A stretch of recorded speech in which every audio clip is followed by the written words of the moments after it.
Joey always told me, laughing as though it were actually a joke, that he wanted to kill himself, but it was never the right time. There were always groceries to be bought and little brothers to be tucked in at night. Don't worry, Joey isn't going to kill himself 20 more seconds into this poem. That's not the kind of story I'm telling here. Joey got a promotion, and now he can afford antidepressants. Joey is Joe now.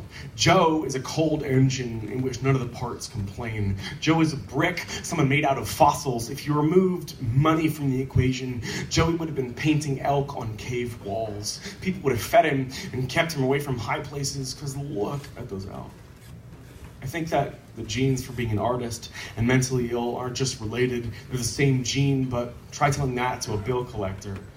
We were 17, and I drove us all to punk shows in a station wagon older than any of us. We were 17, and I bought lunch for Joey more often than I didn't. We were 17, and the one time Joey tried to talk to me about being depressed when someone else was around, I told him to shut the hell up and asked if he needed to change his tampon.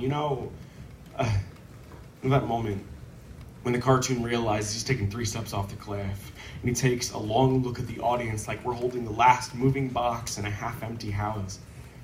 Joey looked like that without a puff of smoke. He just played video games for a half hour and then went home. Once, I caught Joey in my dad's office, staring at the safe where he knew he kept the guns.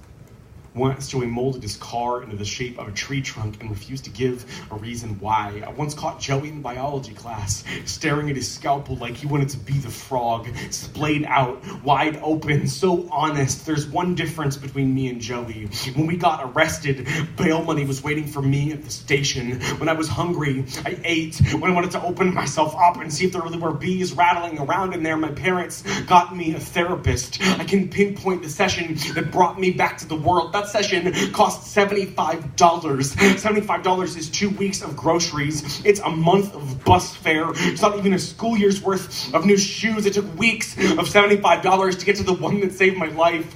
Well, the parents that believed us, and we said we weren't okay, but mine could afford to do something about it. I wonder how many kids like Joey wanted to die and were unlucky enough to actually pull it off. How many kids and people who cared about them but also had to pay rent. I'm so lucky that right now I'm not describing Joey's funeral. I'm so lucky we all lived through who we were to become who we are. I'm so lucky. I'm so lucky.